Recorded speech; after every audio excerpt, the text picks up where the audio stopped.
L'Alfred i l'Elisabet són dos joves primitius que viuen en un bosc.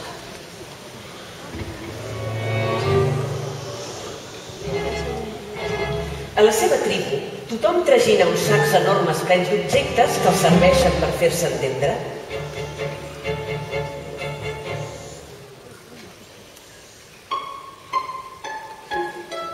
Quan es troben, en van traient del sac fins que l'altre els entén. De vegades s'ajuden amb gestos o amb algun dibuix al terra fet amb un branquilló. Si l'Alfred té gana, treu un gran os del sac i fa veure que el rosega mentre crida.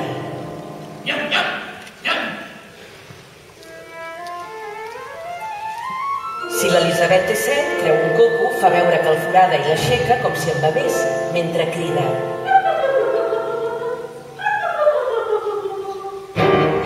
Quan l'Alfred vol jugar, treu un gran meló i fa veure que juga a bàsquet. Li llança l'Elisabet i quan aquesta l'agafa crida. Uala, uala. Si l'Elisabet té son, treu una gorra de dormir, se la posa i s'estira, tot badallant sorollosament.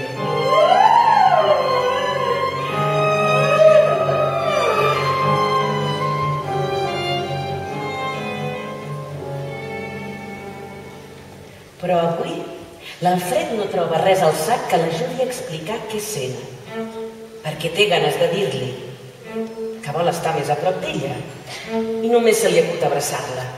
I les seves abraçades dos espanten l'Elisabet, que es fa enrere grinyolant com un gat estarrufat.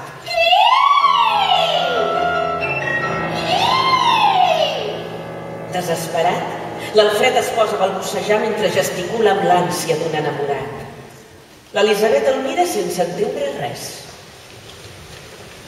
Blesqueré, blascarà, blesque, blasca, blasca, blesque, bloscolo. Blesqueré, blisquiri, blesque, blasca, bloscolo, blasca, blesque, blesqui, bloscolo.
Comença a ploure cada cop més.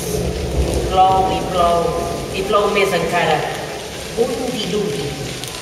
L'Alfred i l'Elisabet es veuen arrossegats per les aigües i perden els sacs per sempre.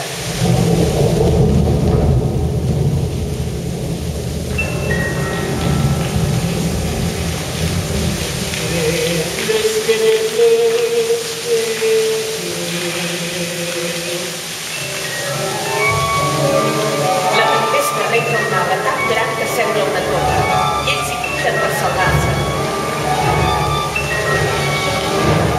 El temporal és ferotge, però s'aferren a l'arca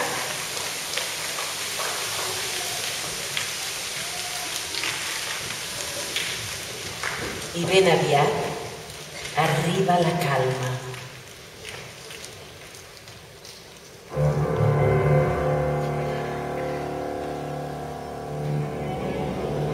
Són a l'Arca de Babel i acaben d'iniciar la travessia pels 7 mars. L'Alfred i l'Elisabet acaben d'entrar al primer mar, el mar grec, poblat d'estranyes criatures en forma de lletres gregues.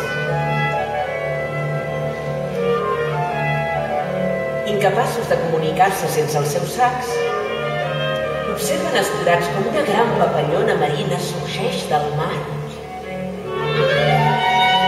s'enlaira i els saluda.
Crida l'atleta i entra el